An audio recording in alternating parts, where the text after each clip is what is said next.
Good afternoon बच्चों। अपना अगला टॉपिक चालू करते हैं ना।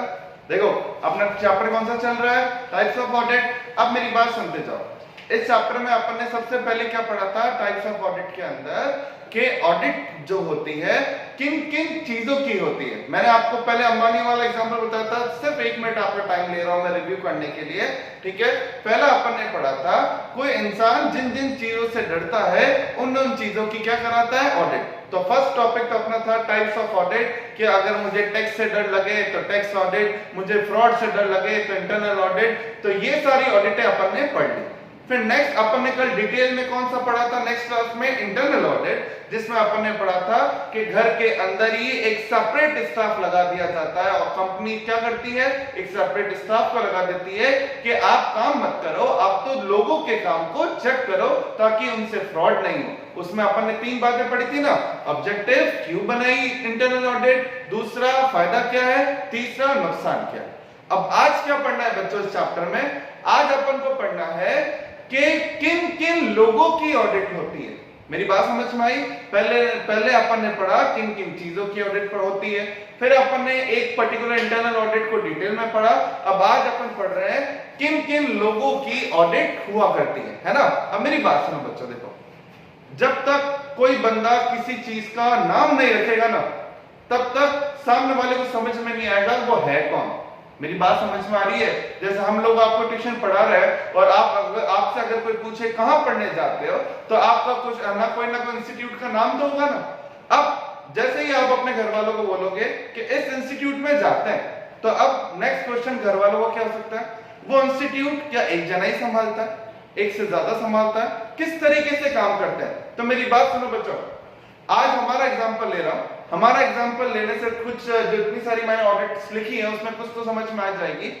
हर इंसान जब कोई काम करता है ना बच्चों, तो काम चालू करते वक्त उसके दिमाग में होता है मैं नाम क्या रखूं। एक तो होता है एसीसी वगैरह वगैरह नाम जो रखना वो तो है ही है, उसके पीछे मालिकाना हक या ओनर कैसे रखूं। तो मेरी बात सुनो बच्चों, क्या होता है अगर हमको मेरा इंस्टीट्यूट चालू करना है, मान लो मुझे मेरा इंस्टीट्यूट चालू करना है, तो क्या होगा, सबसे पहले या तो मैं एक इंसान सिंगल ओनर, वापस ढंग से समझना, अगर मेरे को आपको ट्यूशन पढ़ाना है तो या तो मेरे दिमाग में क्या होगा, मैं सिंगल ओनर हूं। फिर मेरे को लगे बच्चे तो बहुत आ रहे हैं, पैसा भी बहुत लग रहा है, तो मैं क्या करूंगा, मैं ये कर सकता हूं एक से ज्यादा लोग जो मेरे भरोसे के लोग हैं उनको साथ में मिक्स करूंगा और फर्म बना के अपना ट्यूशन पढ़ाना चालू करूंगा। मेरी बात समझ में आ रही है। तीसरी चीज सुनना बच्चों, मान लो हमारा काम बहुत अच्छा लग रहा है, अब बहुत अच्छा हुआ, पढ़ाने में भी बच्चे भी बहुत आ रहे हैं, तो अब हमारा जो इंटेंशन है वो ये है कि बच्चों को जो पढ़ाए उतनी ही फीस ले। ये सिर्फ एग्जांपल है, आप सीरियसली मत लेना, उतनी ही फीस ले जितना हमारा खर्चा लगे। तो फिर उस टाइप के अंदर भी हम लोग एक पर्टिकुलर नाम रखेंगे, ठीक है। और चौथा, हो सकता है हमारे दिमाग में हो कि बिना फीस लिए छोटी मोटी एक नॉमिनल अमाउंट लिए सामने वाले बच्चों को पढ़ाए।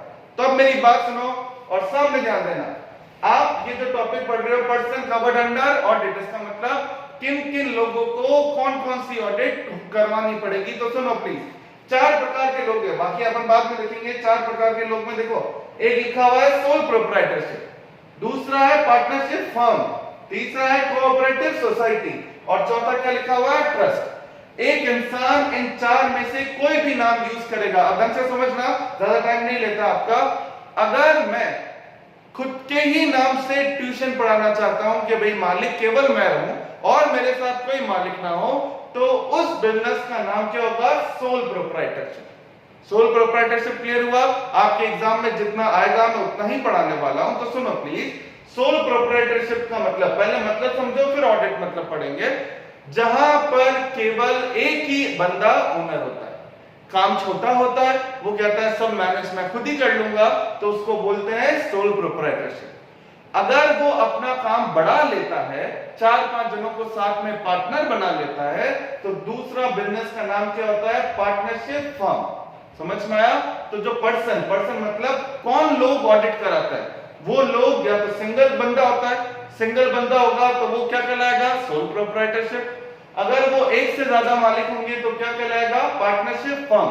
तीसरा, मालिक है एक से ज्यादा, बहुत सारे हैं, लेकिन मन में ये इंटेंशन है कि पैसे उतने ही लेने जितना खर्च हो, तो वो लोग किस नाम से कहलाए जाएंगे? Cooperative society. समझ में आ रहा है? जहां पे आपने सुना होगा कई अपने जोधपुर में जैन समाज वगैरह बहुत सारे कुछ ये होते हैं सोसाइटीज, वो क्या करते हैं, उतना ही पैसा चार्ज करते हैं दोपहर को मील का कि जितना उनका खर्चा हो रहा है। तो जैसे ही आपको पता चलेगा कि ये लोग कहते हैं कि हम तो संस्था है वगैरह वगैरह, तो अपन फट दिमाग लगाएंगे, अच्छा ये लोग सोसाइटी। क्लियर हो रहा है? और चौथा, जहां हमारा इंटेंशन होगा बच्चों से फीस ही नहीं लेनी, बच्चों को तो फ्री में पढ़ाना है, अपन को तो सरकार, दूसरी एजेंसियां, लोग इंडिपेंडेंट लोग खूब पैसा देके जाते हैं, तो हम लोग हमारे ट्यूशन का नाम क्या रखेंगे? ट्रस्ट। समझ में आ रहा है? ट्रस्ट कब रखा जाता है? जब सामने वाले का एक बड़े तौर पे देखा जाए फ्री में काम किया जाता है। वो फ्री में इसलिए किया जा रहा है क्योंकि गवर्नमेंट की तरफ से, बाकी इंडिपेंडेंट लोगों की तरफ से पैसा आ रहा है।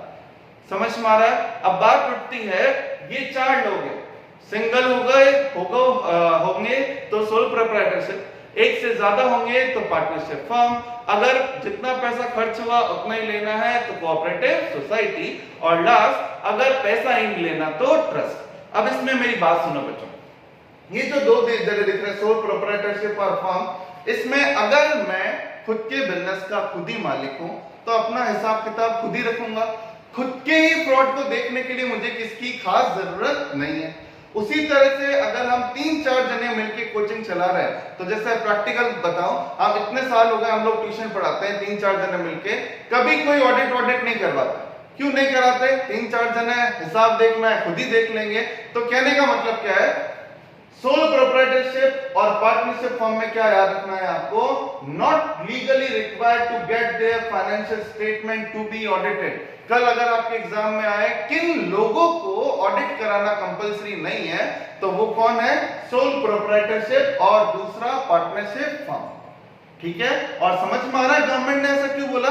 गवर्नमेंट कहती है कहां जरूरत है इनको, जब खुद ही अपना बिजनेस खुद ही चला रहे हैं तो फ्रॉड वगैरह और दूसरी ओपिनियन की जरूरत नहीं है। लेकिन ये लोग लोन वगैरह लेते हैं, जैसे हमको मान लो उधार की जरूरत पड़ गई, तो फिर गवर्नमेंट कहती है audit make to maintain financial statement properly, केवल अपना हिसाब किताब प्रॉपर्ली रखें, उसके लिए ऑडिट करवा लेना। बाकी एज सच कोई लीगली कंपलसरी नहीं है कि सोल प्रोप्राइटरशिप और फॉर्म क्या कराए? ऑडिट। अब आप सोच रहे होंगे हमें क्या याद रखना है? आपको केवल याद रखना है सोल प्रोप्राइटरशिप मतलब सिंगल ओनर, पार्टनरशिप फॉर्म मतलब मोर देन 1 पर्सन, और क्या याद रखना है? इन लोगों को ऑडिट लीगली कराने की जरूरत नहीं है। बस इतना याद रख लोगे तो कल क्यों करानी पड़ती है? Just to maintain their account properly. खत्म बात। अब नेक्स्ट 2, कोऑपरेटिव सोसाइटी और ट्रस्ट। कोऑपरेटिव सोसाइटी में मैंने अभी आपको क्या बोला?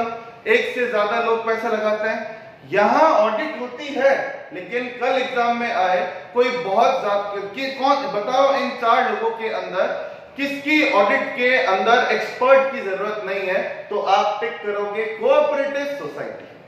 कोऑपरेटिव सोसाइटी में बच्चों बहुत सिंपल सा हिसाब किताब है कि अभी जैसे मान लो क्या बोलते हैं, ये मैं अभी जो आपको जैन समाज वगैरह का एग्जांपल बताया ना, ये लोग क्या करते हैं, कई जने मिलके पैसा इकट्ठा करते हैं, 10,000 इकट्ठे किए और उस 10,000 के हिसाब से ही वो खाना बनाते हैं और लोगों से उस हिसाब से चार्ज करते हैं।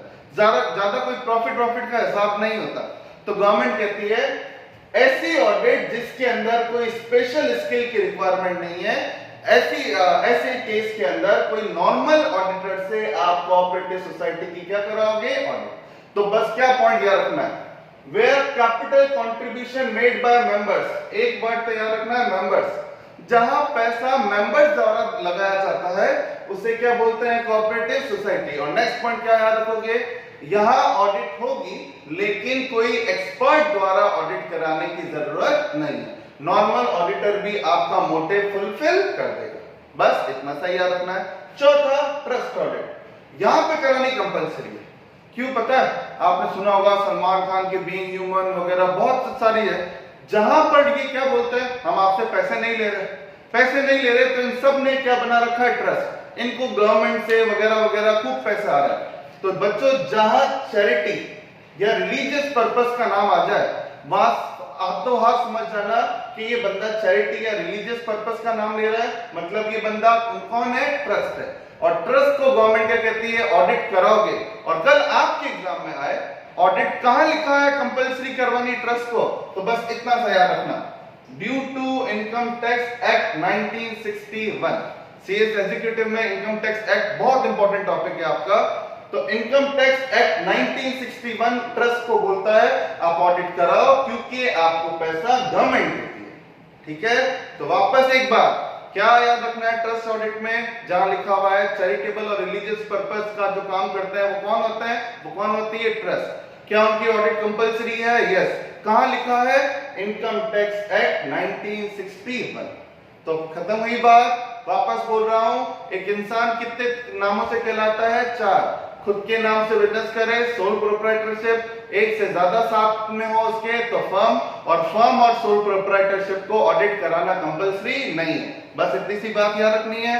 तीसरा, कोऑपरेटिव सोसाइटी, जहां पैसे कौन लगाते हैं, मेंबर्स। और इसमें क्या याद बात याद रखनी है, यहां पर कोई स्पेशल स्किल की रिक्वायरमेंट नहीं है ऑडिटर की। और चौथा, ट्रस्ट। ट्रस्ट मतलब जहां चैरिटेबल और रिलीजियस पर्पस काम आता है। और नेक्स्ट पॉइंट, कहां क्यों कंपलसरी है, due to income tax act 1961। Clear. अब 2 ऑडिट आपको और दिख रही है, bank audit and insurance audit. नाम से ही पता चलता है, जहां हजारों लाखों करोड़ों लोगों का पैसा लगा हुआ है, वहां गवर्नमेंट 0% चांस नहीं लेती कि कल इनकी ऑडिट ना हो। तो आपको बहुत बहुत सिंपल वे में याद रखना है, बैंक और इंश्योरेंस कंपनी। इंश्योरेंस कंपनी में जहां हम LIC वगैरह हो गया, जहां हम लोग पैसे लगाते हैं वो, और बैंक जहां हमारा पैसा जमा है। बैंक्स को एंड इंश्योरेंस कंपनी को देखते ही समझ जाना बच्चों, ऑडिट करवाना कंपलसरी, क्योंकि गवर्नमेंट कहती है जहां लाखों लोगों ने आपसे भरोसा लगाया हुआ है, वहां तो पैसों का ध्यान हम रखेंगे। अब आपको क्या ध्यान रखना है, इंश्योरेंस कंपनी की ऑडिट को इंश्योरेंस ऑडिट बोलते हैं, और कल आए क्यों कंपलसरी है, बस ये याद रखना, due to insurance regulatory and development act 1999, IRDA इसको बोलते हैं शॉर्ट फॉर्म में। IRDA की गाइडलाइंस है कि हर इंश्योरेंस कंपनी को क्या करानी है, ऑडिट। बस ये नाम याद रख लो, बहुत है। और लास्ट, बैंक ऑडिट। बैंक को पता ही है क्या होती है, और उस बैंक के हिसाब किताब रखने के लिए कहां लिखा है कंपलसरी है, अंडर बैंकिंग रेगुलेशन एक्ट 1949। ये रख के जाना है कि भाई बैंक की ऑडिट क्यों कंपलसरी है, due to banking regulation act 1949, और इंश्योरेंस की ड्यू टू IRDA 1999। याद रख लोगे। और ट्रस्ट का मैंने बता ही दिया, due to income tax act 1961। आपके एग्जाम में जब आए इनकम टैक्स एक्ट 1961 किसको बोलता है ऑडिट करने को, 4 ऑप्शन में टिक करो, तो आपको टिक किस पे करना है, ट्रस्ट पे। क्लियर। और एक लास्ट क्या लिखा हुआ है बच्चों, गवर्नमेंट ऑडिट। गवर्नमेंट ऑडिट मतलब क्या होता है वो भी सुनो। रेलवे डिपार्टमेंट है ना बच्चों, सुना है, रेलवे डिपार्टमेंट हो गया, इसके साथ साथ बस वाले हो गए, प्लेन के अंदर हो गया, इंडियन एयरलाइंस हो गया, ठीक है, ऐसी पुलिस स्टेशंस हो गए, कोर्ट हो गया।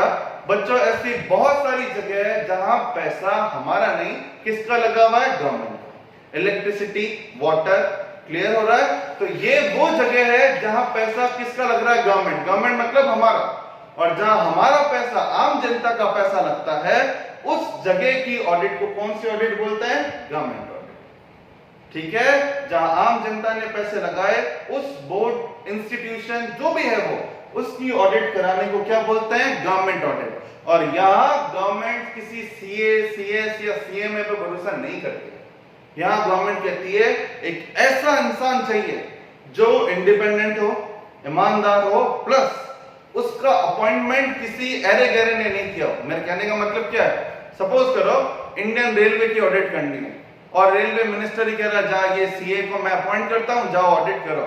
तो गवर्नमेंट कहती है कि रेलवे मिनिस्टर खुद की ऑडिट कैसे कराएगा, ऐसा बंदा पकड़ो, वो बंदा एक ऐसे इंसान को अपॉइंट करेगा ताकि पूरे इंडिया के लोगों को भरोसा हो जाए हमारा पैसा सेफ है। तो ऐसा कौन बंदा है बच्चों, प्रेसिडेंट। प्रेसिडेंट किसी पॉलिटिकल पार्टी का नहीं होता। प्रेसिडेंट जो होता है एक ऐसे ऑडिटर को अपॉइंट करता है जिसका किसी भी पार्टी वार्टी से या कोई पॉलिटिकल पार्टी से कोई लेना देना नहीं है, बहुत नॉलेजेबल बंदा होता है, जिसका नाम क्या होता है, controller auditor general of India, that is CAG। ये बंदा किसके द्वारा अपॉइंट होता है, प्रेसिडेंट द्वारा। प्रेसिडेंट कहता है मैं आपको अपॉइंट करता हूं कि जहां जहां गवर्नमेंट का, सरकार का पैसा लगा हुआ है वहां चेक करो और उसकी रिपोर्ट किसी इधर उधर देने की जरूरत नहीं है, डायरेक्ट पार्लियामेंट और मुझे लाके देना, ताकि पता चल सके कि सरकार का पैसा वेस्ट तो नहीं। बच्चों 2G स्कैम, 3G स्कैम आपने सुना होगा, ये सब ड्यू टू CAG ऑडिट ही पकड़े गए थे। क्लियर हुआ? तो गवर्नमेंट ऑडिट में क्या याद रखना है, कौन करता है audit? CAG, controller auditor general of India. कल एग्जाम में आया CA करता है, CS करता है, कौन करता है? तो कौन करता है? CAG। क्यों करते हैं? किस चीज की ऑडिट करते हैं? Government funds. क्लियर हुआ? तो क्या टॉपिक था ये अपना? Persons covered under audit. किन किन इंसान को ऑडिट करवानी पड़ेगी और किस वजह से? वजह क्लियर हो गई होगी। For government CAG, for trust income tax act 1961, for insurance IRDA 1999, for bank banking regulation act 1949। ठीक है, और इधर दो का याद ही रख लो कि फर्म सोल प्रोप्राइटर ऑडिट कराना कंपलसरी नहीं है, सिर्फ मेंटेन प्रॉपर करने के लिए अपने अकाउंट्स को ये ऑडिट करवाते हैं। और कोऑपरेटिव सोसाइटी में कोई स्पेशल स्किल की रिक्वायरमेंट नहीं है। क्लियर? तो ये नोट डाउन करो, फिर छोटा मोटा टॉपिक इस चैप्टर का रहता है, फिर अपना ये चैप्टर खत्म। ठीक है।